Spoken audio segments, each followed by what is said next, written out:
अब हम देख रहे हैं किसी भी यौगिक का प्रतिशत संगठन कैसे निकालते हैं। प्रतिशत संगठन का अर्थ है कि कोई भी यौगिक जो होता है उनमें जो परमाणु होते हैं उन परमाणु को हम लोग प्रत्येक का प्रतिशत निकाल रहे हैं। अब इसमें प्रतिशत कैसे निकालते हैं कि जो यौगिक होता है उसको हम 100 बराबर भाग में बांट लेते हैं।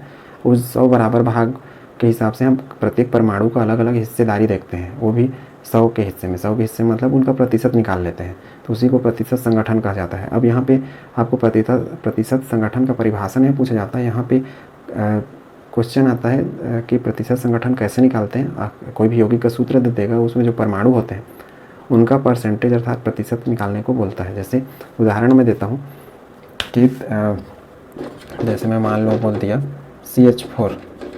CH4 में कार्बन व हाइड्रोजन का प्रतिशत ज्ञात कीजिए।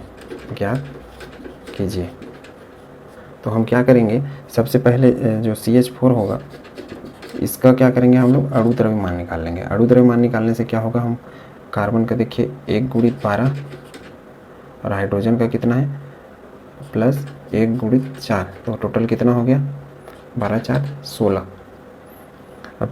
अब यहाँ चूंकि हम इसको मोल के रूप में लेंगे तो हम इसको क्या लिख देते हैं 16 ग्राम लिख देते हैं, क्योंकि ये अलग बराबर 100 हिस्से में बांटेगा। अब ये परमाणु हम लोग जो अणु द्रव्यमान है वो एक प्रकार से मोलर मास निकाल रहे हैं, अर्थात ग्राम आणविक द्रव्यमान।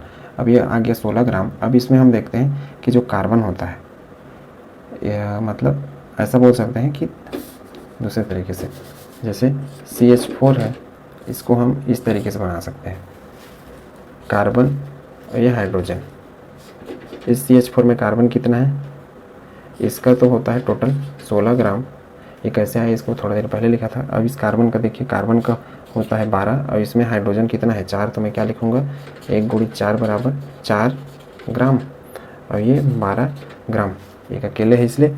अब देखिए कार्बन का प्रतिशत, अब प्रतिशत मुझे निकालना है तो क्या करूँगा, जो ये परमाणु का द्रव्यमान रहेगा, चाहे 1 रहेगा तो 1 है, और यदि मान लो यही कार्बन 2 रहता तो 12 गुणित 2 करके मैं करता परमाणु का द्रव्यमान बटा कुल द्रव्यमान, अर्थात ये वाला ये कुल है, कुल, और ये सिंगल मीन का बटा 16 गुणित 100। तो इस तरीके से कार्बन का प्रतिशत निकलेगा। हाइड्रोजन के यदि प्रतिशत निकालना है तो इसमें हाइड्रोजन कितने हैं 4, तो 4 करूँगा बटा फिर कुल फिर 100, इस तरीके से निकल जाएगा इसका प्रतिशत। तो ये बहुत सरल चीज़ है, ये सामान ले लिया मैं पहला उदाहरण। दूसरा मैं मान लेता हूँ Na2CO3 का, सोडियम कार्बोनेट में सोडियम, कार्बन और ऑक्सीजन का प्रतिशत ज्ञात कीजिए।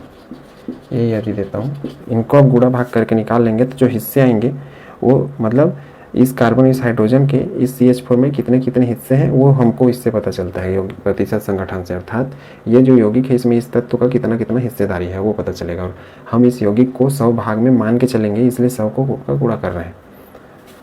तो इसको यदि हल करें तो क्या करेंगे, सबसे पहले Na2CO3 लिखेंगे। इसका कितना होगा, देखिए सोडियम का 23 होता है, चूँकि 2 है इसलिए 2, परमाणु द्रव्यमान इसका 12 और इसका 16 गुणित 3 करूँगा, क्योंकि ऑक्सीजन का कितना होता है 16 और यहाँ पे 3 है, तो 16 3 48 हो जाएगा। देखिए इसका 46 12 48 8 2 10 16 6 4 4 8 9 10 106 है टोटल, तो 106 ग्राम। अब इसमें सबको अलग अलग तोड़ लेते हैं, 1 2 3 है तो 3 हिस्से।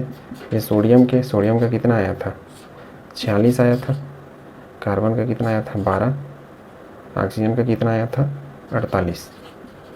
अब बारी बारी से सोडियम का प्रतिशत, चूँकि सोडियम का कितना आया था 46, इसलिए क्या करूँगा 46 बटा टोटल कितना है 106 गुणित 100। इसी प्रकार कार्बन का प्रतिशत निकालूंगा तो 12 बटा 106 गुणित 100। इसी प्रकार ऑक्सीजन का प्रतिशत निकालना है तो क्या करूँगा मैं, ऑक्सीजन का 48 भागित 106 गुणित 100, तो इनका क्या है यहाँ पे उत्तर प्रतिशत के रूप में आते जाएगा। तो इस तरीके से निकालते हैं प्रतिशत संगठन। अब 2 क्वेश्चन दे देता हूँ इसमें, आप उसको होमवर्क करेंगे, जिसको मेरे को व्हाट्सअप कर देंगे।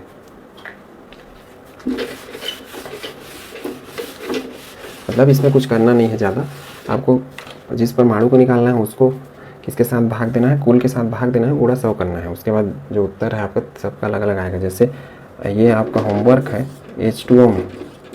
H2O में हाइड्रोजन व ऑक्सीजन का प्रतिशत ज्ञात करें। ये पहला क्वेश्चन दूसरा, C6H12O6 में कार्बन, हाइड्रोजन व ऑक्सीजन का प्रतिशत ज्ञात करें। अब वीडियो को रिवाइंड करके देखें क्या क्या मैं कैसे कैसे कर रहा था। सबसे पहले इनका अणु द्रव्यमान निकालना है आपको इस तरीके से, उसके बाद इनको अलग अलग ऐसे तोड़ देना है सबका हिस्सेदारी करके, और फिर बारी बारी से सबको निकालना है। तो इससे आपको निकल जाएगा प्रतिशत संगठन।